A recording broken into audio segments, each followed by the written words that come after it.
A very warm welcome to this video. So, in this video, we are going to see the Henry Fayol's 14 Principles of Management. Just a minute.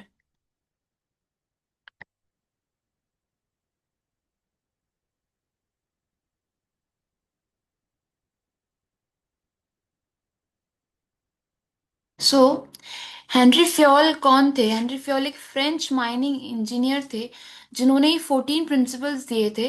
इन्होंने अपनी एक book administration इंडस्ट्रियले एथ जनरले में ये 14 principles दिए थे।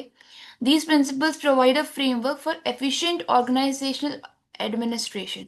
सो जैसे हमारे हमारे तीन तरह के लेवल्स ऑफ मैनेजमेंट होते हैं: top level management, middle level management और लोअर लेवल मैनेजमेंट। तो हेनरी फ्योल जो थे उन्होंने ये प्रिंसिपल्स टॉप लेवल मैनेजमेंट के उनके लिए दिए थे। और जो फेडरिक एफ डब्ल्यू टेलर जो थे उन्होंने जो प्रिंसिपल्स दिए थे वो लोअर लेवल मैनेजमेंट के लिए दिए थे। ठीक है। So they are more administrative and holistic compare to tailors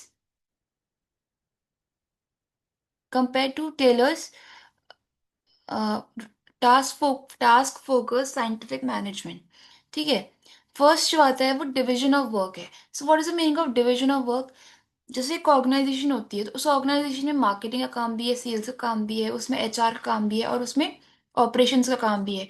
तो अब हर एक पर्सन जो है वो सारे काम तो नहीं संभाल सकता, तो उस पर्टिकुलर काम को डेलीगेट कर या उस पर्टिकुलर काम को एक स्पेशलाइजेशन है। हर पर्सन की स्पेशलाइजेशन, किसी की मार्केटिंग में, किसी के एचआर में, किसी की जो जो ऑपरेशंस में, किसी की फाइनेंस में। तो हर पर्सन जो है उनकी टीम बनाई जाती है। और हर एक टीम मार्केटिंग की, फाइनेंस की, एचआर की, सबकी एक टीम बनती है। और वो टीम जो है फिर आगे सारे फंक्शंस जो होते हैं उस पर्टिकुलर डिपार्टमेंट के, वो सारे वो हैंडल करती है। तो अलग अलग टीम्स के जरिए वो सारा काम होता है। तो ऐसे काम को डिवाइड कर दिया जाता है टीम्स में। That is called division of work. For example, in a hospital doctor specialize in a surgery. तो उसमें नर्सेज भी होती हैं जो पेशेंट केयर करती है, उसमें एडमिनिस्ट्रेटर्स भी होते हैं, उसमें डॉक्टर खुद होता है, या फिर उसके उसके नीचे जो है नर्सिंग स्टाफ भी होता है। तो बहुत सारे स्टाफ्स होते हैं उसमें भी। एक तरीके से स्पेशलाइज्ड स्टाफ भी होता है और सारे होते हैं। फिर सेकंड जो आता है अथॉरिटी रिस्पॉन्सिबिलिटी। अब इसके अंदर ये है कि managers must have the right to give orders. अगर अगर दो चीजें होती है, एक अथॉरिटी, एक रिस्पॉन्सिबिलिटी। तो अगर मैनेजर के पास अथॉरिटी है किसी को ऑर्डर देने की, तो उसके पास रिस्पॉन्सिबिलिटी भी बहुत ज्यादा है। तो इट सेज दैट कि जितनी ज्यादा अथॉरिटी एक पर्सन के पास होती है तो उतनी ज्यादा रिस्पॉन्सिबिलिटी उस पर्सन के पास होती है। ठीक है। Managers must have the right to give orders, but this comes with accountability for outcomes. For example, a project manager has authority to assign tasks to team members but is responsible for meeting deadlines. If the project fails, they answer to higher ups. So accountability भी उतनी बढ़ जाती है, मतलब responsibility भी दोनों authority और responsibility parallel चलती है। डिसिप्लिन क्या कहता है? इट्स मतलब इट सेज दैट कि जो एम्प्लॉयज है उनके बीच में क्या होना चाहिए, एक डिसिप्लिन होना चाहिए, डिसिप्लिन इन्वायरमेंट होना चाहिए। इट इज सो ऑब्वियस कि अगर एम्प्लॉयज ही अपने काम के प्रति डिसिप्लिन नहीं होंगे तो ऑर्गेनाइजेशन चलेगा नहीं। So a company enforces a code of conduct with penalties. Okay. और tardiness ensuring all staff arrive on time, maintain productivity. तो ये डिसिप्लिन जो है उनके अंदर होना चाहिए। फोर्थ जो प्रिंसिपल है वो यूनिटी ऑफ कमांड का है। Each employ should receive orders from one superior only.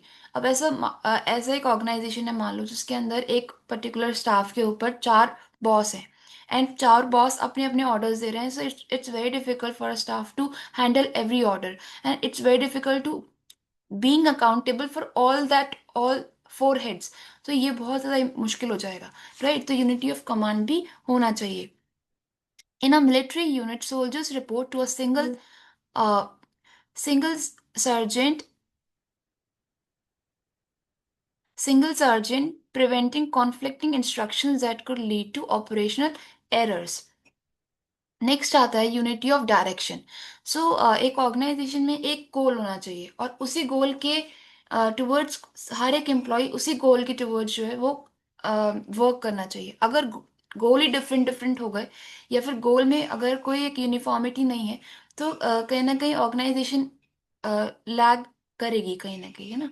All activities with the same objective should be directed by one manager using one plan. Okay, जैसे for example in a marketing campaign all teams follow a single strategy led by marketing head to ensure the cohesive branding.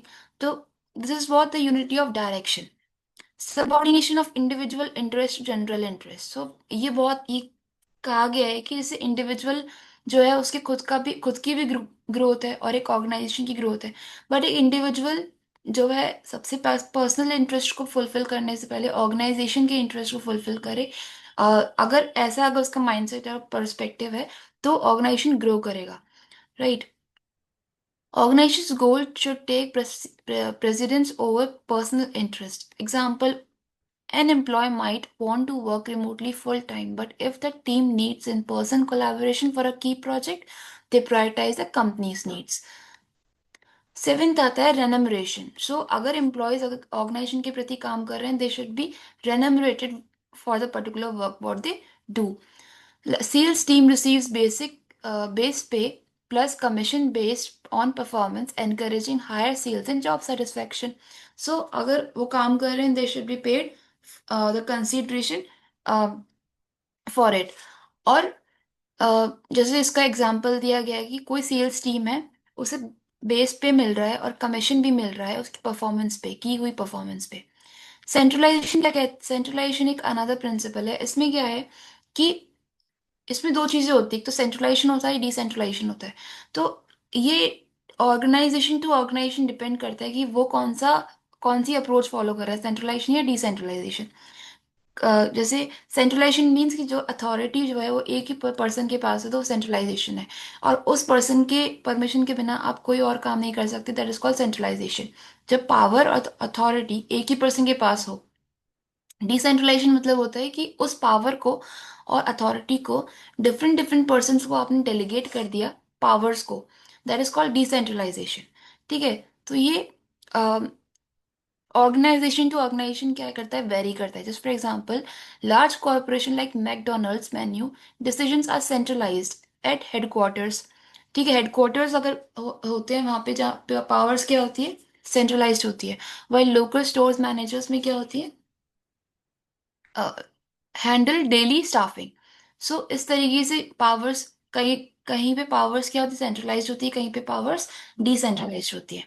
Scalar chain, scalar chain means होता है कि authority जो होती है वो flow करती है कि हिरारकी में, और उसी हिरारकी को फॉलो करते करते जैसे फॉर एग्जांपल स्कूल है, स्कूल में सबसे पहले क्या आते हैं, स्टूडेंट्स आते हैं, स्टूडेंट्स के ऊपर टीचर्स, उसके ऊपर वाइस प्रिंसिपल, उसके ऊपर प्रिंसिपल। तो ये अथॉरिटी ऐसे इंक्रीज होती जा रही है। अब रिस्पॉन्सिबिलिटी भी पैरेलल चल रही है साथ में ही।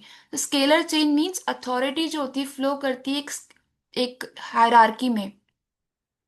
In a government bureaucracy, an entry level clerk reports issues to their superior. अगर स्टूडेंट्स को कुछ प्रॉब्लम आ रही है तो वो प्रॉब्लम किससे बोलेंगे, टीचर से बोलेंगे। अगर टीचर्स को कुछ प्रॉब्लम है तो वाइस प्रिंसिपल एंड प्रिंसिपल से वो डिस्कशन होंगी। This is what the scalar chain is. फिर आता है ऑर्डर। तो ऑर्डर मीन्स एवरीथिंग, चाहे वो रॉ मटेरियल हो, चाहे फिर वो मशीनरीज हो, चाहे फिर चाहे वो किसी भी ऑर्गेनाइजेशन के मटेरियल्स वगैरह हो, वो सब ऑर्डर में होने चाहिए। अगर वो ऑर्डर में होंगे तभी आगे का जो प्रोडक्शन होगा, प्रोसेस, वो प्रोडक्शन प्रोसेस अच्छे से होगा। Then equity. इक्विटी मीन्स कि एम्प्लॉयज के बीच में क्या होनी चाहिए, इक्वालिटी होनी चाहिए। चाहे there should not be a discrimination regarding their caste, gender, their you know their background. तो एक इक्विटी होना जरूरी है। सो अगर हम लार्ज कॉरपोरेशंस को देखें तो वहाँ पे तो डाइवर्सिटी होती है, एम्प्लॉयज़ की अलग अलग लैंग्वेजेस में होते हैं, अलग अलग बैकग्राउंड के लोग होते हैं, लैंग्वेजेस अलग अलग बोलते हैं। So there is a huge diversity between the employees, I should not be any kind of discrimination between them. Then next आता है stability of tenure of personnel. So means high employee turnover is inefficient, stable jobs allow better planning and expertise development. A tech company offers long-term contracts and training programs, retaining skilled programmers who become more productive over time. जितने भी ये कह रहा है stability होना जरूरी है। अगर मान लो एम्प्लॉयज छोड़ छोड़ के जा रहे हैं ऑर्गेनाइजेशन, तो फिर वो जो गोल है उससे अचीव नहीं कर पाएंगे। तो यहाँ पे रिटेंशन बहुत जरूरी जरूरी है एम्प्लॉयज का। फिर आता है इनिशिएटिव। हर एक एम्प्लॉय का माइंडसेट कैसा होना चाहिए? इनिशिएटिव होना चाहिए। हर एक एम्प्लॉय एक्टिव होना चाहिए, इनिशिएटिव वाला माइंडसेट उनके अंदर होना चाहिए, तभी जाकर ऑर्गेनाइजेशन ग्रो कर पाएगी। अदरवाइज लेजीनेस नहीं होनी चाहिए, या फिर उनके अंदर मतलब मतलब पैसिव एम्प्लॉयज या फिर जो एक्टिव माइंडसेट वाला अगर नहीं हुए, तो it will create so many problems in the organization. Esprit de corps ही होता है। एज पर डी कॉर्प्स कहता है कि there should be a harmony in the organization. A sports team holds regular group outings and celebrates wins together. So fostering a sense of belongingness आती है, उससे better performance कर पाते हैं अपने जो प्लेयर्स। तो मतलब कि एक हार्मनी रहे उस ऑर्गेनाइजेशन में, that is esprit de corps. So here we have completed the 14 principles of Henry Fayol. So this is for this video, and in the next video I will be coming with F.W. Taylor 4 principles. Okay, so till then, take care. Bye bye.